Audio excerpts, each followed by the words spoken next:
안녕하세요. 31살 여자입니다. 결혼한 지는 이제 2년 되었습니다. 상대적으로 형편이 어려운 시댁이었지만 결혼했습니다.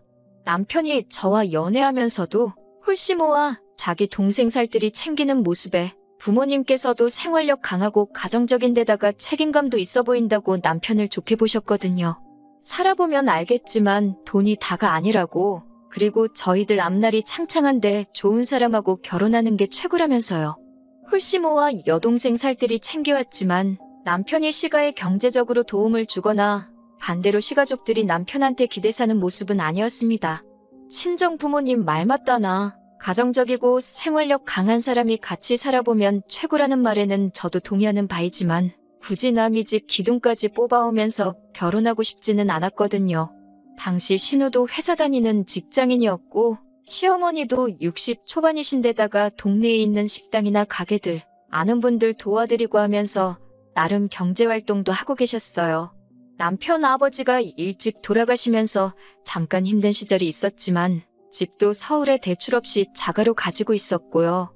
신우가 취직할 때까지는 남편이 생활비를 대부분 보태기는 했지만 신우가 취직하고부터는 한 달에 20-30만 원꼴로 그냥 어머님 용돈 드리는 정도 말고는 크게 자기 가족들 위해 희생하고 있는 것도 없었거든요. 신우가 취직할 때까지 남편이 고생을 했으니 이제는 자기가 하겠다고 신우는 어머님 모시고 집에서 같이 살고 있었고 남편은 회사 근처에서 혼자 자취를 하고 있었어요. 그렇다 보니 저도 남편과 결혼을 긍정적으로 생각했습니다. 기둥 뽑아오면 기둥값을 내야 한다는데 남편 없이도 잘 지내고 있다는 게 제 마음을 놓이게 만들어줬어요. 어머님도 신우가 시집가면 서울에 살 필요가 뭐가 있냐고 자기 걱정일랑 하지 말고 둘이서 행복하게 잘 사는 게 최고라고 하셨고요. 상대적으로 여유 있었던 친정 쪽에서 집을 해주셨습니다. 대출이 조금 껴있기는 했지만 역세권인데다가 오래된 아파트라 재개발호재도 있었던 곳이라 대출받은 금액보다 집값이 확 올라버려서 대출금 갚아나가는 건 아무것도 아니었어요. 남편도 그간 모아놓은 돈이 적은 편은 아니었기 때문에 아파트 리모델링과 저희가 결혼하고 나서 쓸 차, 그리고 결혼식 비용을 했습니다. 그렇게 하고 나니 혼수할 돈이 아쉽긴 하더라고요. 친정에서 집을 해줬지만 시댁 쪽에서는 사실상 지원을 기대할 만한 상황은 아니었었거든요. 그래도 남편 모아놓은 돈으로 오래된 아파트도 새 것처럼 고쳐놨고 당장 차도 한 대 생겼고 큰 돈 들어갈 것들은 다 끝난 거나 마찬가지인데다가 안정적인 직장 다니고 있는 사실만으로도 감지덕지했습니다. 저도 결혼 생활 시작부터 어디 유명한 브랜드 가구들 같은 거 욕심이 있던 것도 아니고 가정 같은 것도 최고급으로 갖춰놓고 시작할 필요가 없다고 생각하던 사람이었기에 당장 필요한 것부터 하나씩 사고 일단 간소하게 시작하고 나서 그 뒤에 바꿀 수 있는 건 그때그때 여유가 생겼을 때마다 하나씩 업그레이드 해나간다는 느낌으로 바꿔가는 것 또한 결혼 생활의 재미 중에 하나가 아닐까 하는 생각을 가지고 있었기 때문에 그렇게 큰 문제가 되지는 않았습니다. 연애하면서 이미 사람 됨됨이는 인증을 받은 거나 마찬가지기에 조금 모자라게 시작했어도 저한테 자상하고 나름 시댁 지원 하나도 없이 친정 도움받아 결혼한 걸 갚기라도 하려는지 같은 걸 하더라도 친정에 좀 더 하려고 노력하고 저희 부모님께도 잘했기 때문에 좋았습니다. 서로 맞벌이이기는 했지만 여유 있는 부모님 밑에서 편하게 자라온 저와는 다르게 남편은 젊어서부터 가장 역할을 해왔던 경험이 있기 때문에 돈 관리는 남편이 하기로 했습니다. 걱정이 되지는 않았어요. 모든 내역을 제가 원할 때 아무 때나 볼 수 있게 가계부를 따로 만들기로 했고 투명하게 관리되고 있었으니까요. 결혼 2년 만에 집값도 많이 오르고 대출도 잘 갚아나가고 있고 남편과 저 둘이서 안정적인 직장 다니며 벌어오는 월수입도 상당해서 저금도 잘 하고 있었습니다. 처음부터 계획한 대로 40인치짜리 중고 TV도 75인치짜리 대기업 TV로 바꾸고 선풍기 하나로 버티던 여름도 이제는 거실에 하나, 안방에 하나에서 에어컨도 설치하고 하나하나씩 집안 살림 맞춰나가면서 정말 이상적이고 행복한 결혼 생활을 보내고 있었습니다. 그런데 얼마 전에 신우가 덜컥 결혼 소식을 전해오게 되었습니다. 결혼한다는 건 축하해야 할 일인데 신우의 갑작스러운 결혼 소식은 시댁을 발칵 뒤집어 놓고야 말았습니다. 일단 신우 나이가 올해로 26이니 결혼하기에는 조금 이른 나이이기도 했고 그동안 남자친구가 있다는 사실조차 아무도 몰랐거든요. 결혼이야 남들보다 조금 일찍 할 수 있다고 쳐도 만나는 사람이 없던 걸로 알고 있는데 난데없이 결혼을 하겠다고 저러고 있으니 난리가 날 수밖에요. 시어머니께서도 저랑 남편한테 연락해서 신우랑 만나서 잘 좀 이야기해보고 쓸데없는 생각 못하게 단단히 잘 말해달라고 부탁했어요. 그래서 저희가 한번 신우를 만나보기로 했습니다. 신우는 아주 단단히 정신이 빠진 소리를 하고 있더라고요. 결혼하겠다고 드는 상대쪽 남자에 대한 이야기를 듣고 보니 대학도 안 나오고 변변찮은 직장도 따로 없는 사람이더라고요. 어떻게 알았냐고 하니까 얼마 전에 친구들하고 일 끝나고 술 한잔 하다가 합석해서 알게 됐다고 합니다. 시어머니가 저희한테까지 연락해서 신우 좀 말려달라는 게 왜 그러셨는지 이유를 안 봐도 알겠더라고요. 아무 준비도 안 돼 있는 사람인 것 같은데 뭘 믿고 만난 지 2달 만에 결혼까지 결심했냐고 물어보니 그 사람이 야망과 포부가 아주 대단하다고 하는 겁니다.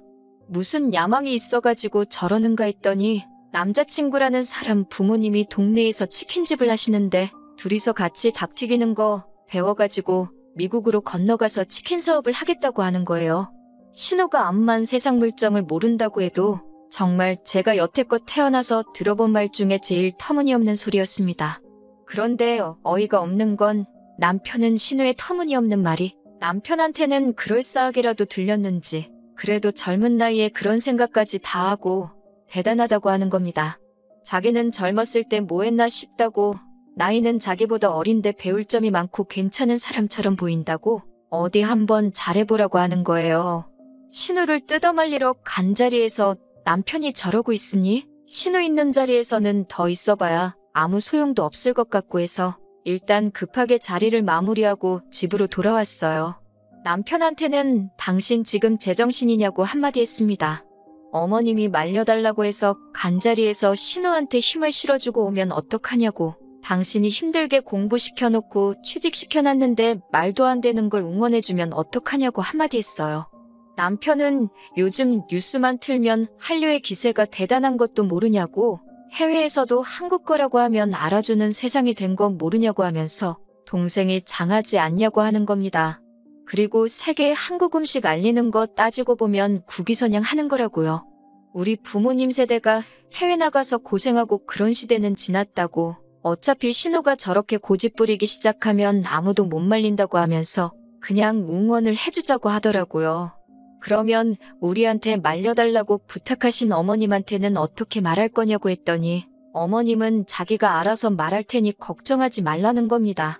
마침 제 주변에도 이민 간 친구가 한 명 있어서 현지 상황에 대해서 물어봤는데 친구는 잘 돼서 대박이 나면 한국에서 치킨집 하는 거보다 몇 배는 좋겠지만 현지 상황도 말이 아니라고.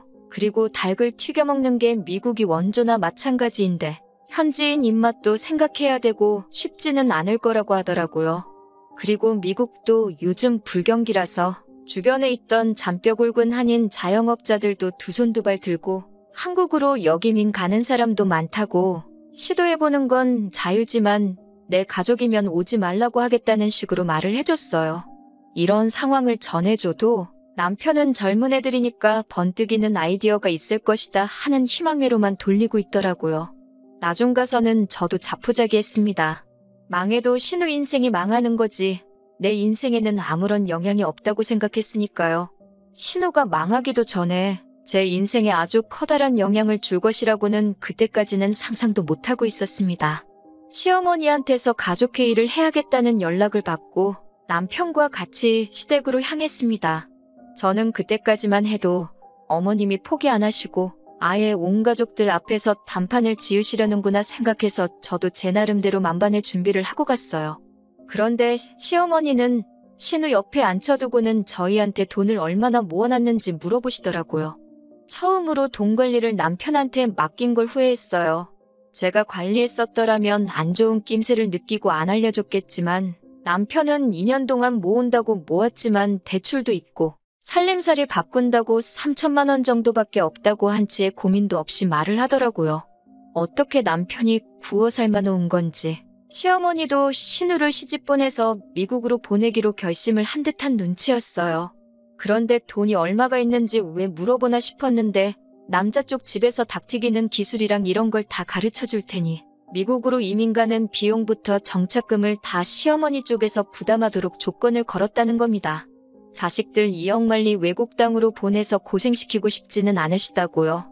제가 그건 또 무슨 말도 안 되는 소리냐고, 미국 집값이 얼만지나 알고 하는 소리냐고 했습니다. 그 돈이면 동네에다가 체인점을 차려도 2개는 차리겠다고, 어디 동네에서 닭 튀기는 거 가지고 말도 안 되는 장사를 하려고 하냐고, 그 집구석 완전 사기꾼 아니냐고 했습니다. 그런데 신우가 옆에서 저보고 공부만 해서 뭘 모르나 본데, 체인점은 본사에서 이렇게 뜯어가고 저렇게 뜯어가서 남는 것도 없다고 하더라고요.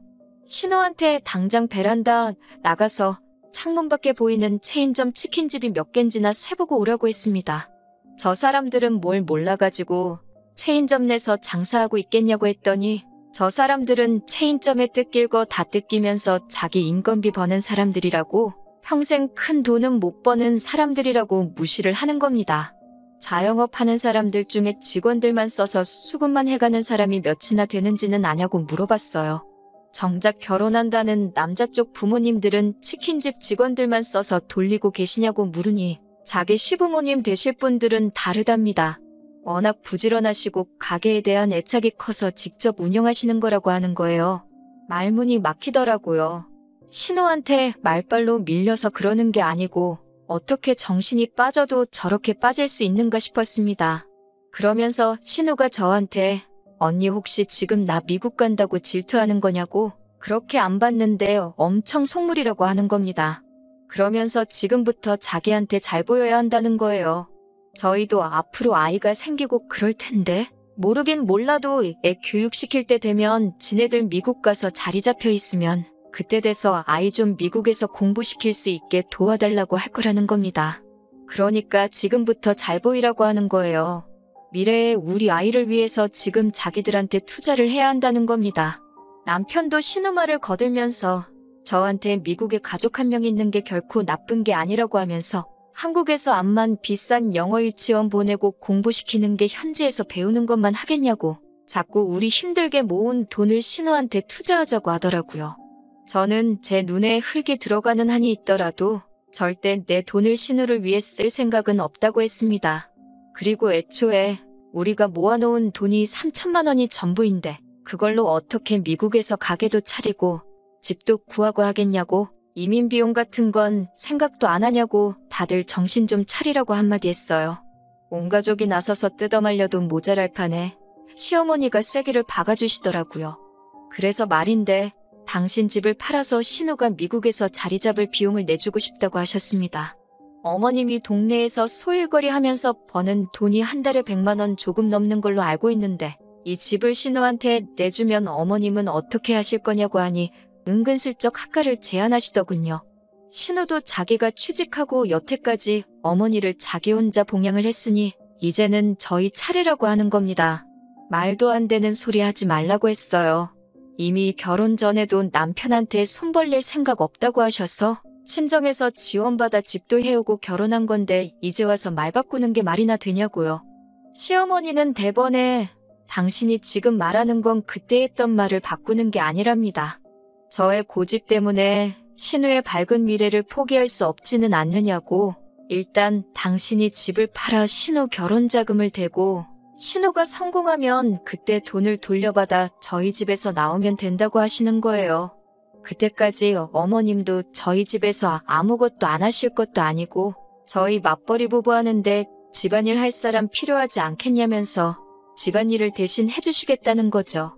그리고 덧붙인다고 하는 말이, 앞으로 아이가 태어나면 아이 봐줄 사람도 필요하지 않겠냐고, 그때 돼서 시어머니가 자기가 애를 봐주고 하면 되는 거 아니냐고 하더라고요. 아주 쌍으로 모녀가 아직 생기지도 않은 애를 가지고 키워준 애 공부시켜준 애 하면서 저러고 있으니 웃기지도 않더라고요. 그래서 알아서 하시라 했습니다. 더 말해봐야 내 입만 아프고 들을 생각도 없는 사람한테 떠들어봐야 제 시간과 감정만 낭비하는 거나 마찬가지니까요. 단지 저는 그 어떤 이유로도 합가할 생각 없고, 더더욱이 그 이유가 말 같지도 않은 신우 때문이라면 더더욱이 그럴 생각 없다고 했습니다. 하지만 남편이나 어머님 뜻을 제가 꺾을 수는 없는 것 같고 이 집구석의 남이라고는 저 하나밖에 없으니 이참에 아예 남이 되겠다고 이혼할 테니까 어머님이 집을 팔아서 신우 미국을 보내주든 치킨을 시켜주든 그건 어머님 돈이니까 알아서 하시라고요. 잘도 신우가 치킨 팔아서 어머님 집 한 채를 다시 해주겠다고 로또 되면 그 돈 갚겠다고 하는 말이랑 뭐가 다르냐고. 장담컨대 신우가 닭집 차려서 미국에서 금이환영하면 그때부턴 제가 사람이 아니라 닭이라고. 그때는 집 팔고 양계장 들어가서 살겠다고 하고 뛰쳐나왔습니다. 집에 먼저 택시 타고 돌아와서 남편 짐이란 짐은 다 집 밖으로 모아다가 빼놨습니다. 뒤늦게 돌아온 남편이 자기 옷 가지며 밖에 나와 있는 거 보고 이게 너 혼자만의 집이냐고? 뭐하는 짓이냐고 소리치길래 어디 자신 있으면 소송까지 가보자고 한마디 했습니다. 남편은 쫄았는지 자기 옷까지 챙겨다가 다시 시댁으로 향했고요. 적당히 했으면 남편이 리모델링한 것도 있고 차 가져온 것도 있고 하니까 그 부분 제대로 계산해서 협의 이혼을 하려고 했는데 이 인간이 기어이 소송까지 걸어왔습니다. 2년이라고 같이 살았다고 재산분할 인정받기는 했는데 기어도라고 얼마 인정받지도 못해서 제가 주려던 돈보다 훨씬 싸게 나왔어요. 그냥 넘어가려고 했지만 저한테 소송까지 걸었던 게 괘씸해서 친정부모님 인맥으로 좋은 변호사 구해다가 위자료까지 청구했더니 남편 손에 돌아가는 거는 거의 없었습니다. 그래도 연애부터 결혼까지 같이 한 시간이 길다 보니 아무리 막장으로 치달아서 이혼을 하게 되었어도 털어내는 데는 시간이 조금 걸렸습니다. 소송까지 걸면서 사허됐으니 정신적으로도 많이 힘들었어요. 그런데 소송 끝나고 석 달도 안 돼서 남편한테서 어떻게 지내냐고 연락이 오더라고요. 자기가 이제 정신 차렸다고 많이 후회하고 반성하고 있다면서 다시 시작해보면 안 되겠냐고 하는 겁니다. 어머니 학가 이야기는 두 번 다시 꺼내지도 않을 거고 저한테 속죄하는 마음으로 평생 갚아가면서 살고 싶다고요. 소송까지 걸던 자식이 왜 저러나 싶어서 알아봤는데 신우고 신우랑 결혼할 사람이고 두 사람 다 이민 준비 과정에서 비자부터 발급받지 못해 미국 가는 건 무산이 돼버렸다고 하네요. 힘들게 들어간 직장까지 때려친 신우는 직장도 없는 남편 벌어먹인다고 그 집 구석 밑으로 기어들어가 지금 그렇게 원하던 닭튀기는 기술을 전수받고 있다고 하고요. 어머님은 신우 이민자금 대준다고 요즘 같은 부동산 불경기에 금매로 집을 헐값에 넘기셨는데 막상 신우가 저렇게 나가리가 나버린 데다가 야망과 패기 넘치는 백수 남편 먹여 살리겠다고 어머님 봉양도 포기하고 그 집 구석에서 시집살이를 시작했으니 낙동강 오리알이 돼버린 거고요. 신우도 정신이 나간 게 그 남자한테 콩깍지가 얼마나 씌인 건지 그 남자 먹여 살리겠다고 그 집구석으로 기어 들어간 건지 어떻게 보면 사람이 미치면 어디까지 갈 수 있는지 보여주는 것 같아서 무섭기까지 하더라고요. 남편은 남편대로 이혼남 딱지 붙은 것도 불리한데 모아놓은 돈도 집도 절도 없는데 홀씨모까지 달고 살게 되었으니 앞으로 재치는커녕 연애도 못하게 생겼으니 저한테 다시 잘해보자고 연락한 것 같았습니다. 꼭 찍어 먹어봐야지 똥인 걸 아는 멍청한 남자는 제 쪽에서 사절이라고 일 없으니까 앞으로 연락하지 말라고 했어요. 또 연락해오면 다음에는 저도 법적인 절차를 밟아야겠다고 울음장을 놓으니 그 이후로는 두 번 다시 연락도 못하더라고요. 신우 망했다는 말에 속이 후련해졌으니 제가 나쁜 사람 같은데 그 좋아하던 대들 보노릇 다시 할 수 있게 만들어줬으니 좋은 일도 하나 한 것 같아서 그냥 그걸로 퉁치려고 합니다. 소원 성취 시켜줬으니 괜히 저한테 다시는 기웃거리지 말고 알아서 평생 그 모양 그 꼴로 살았으면 좋겠어요.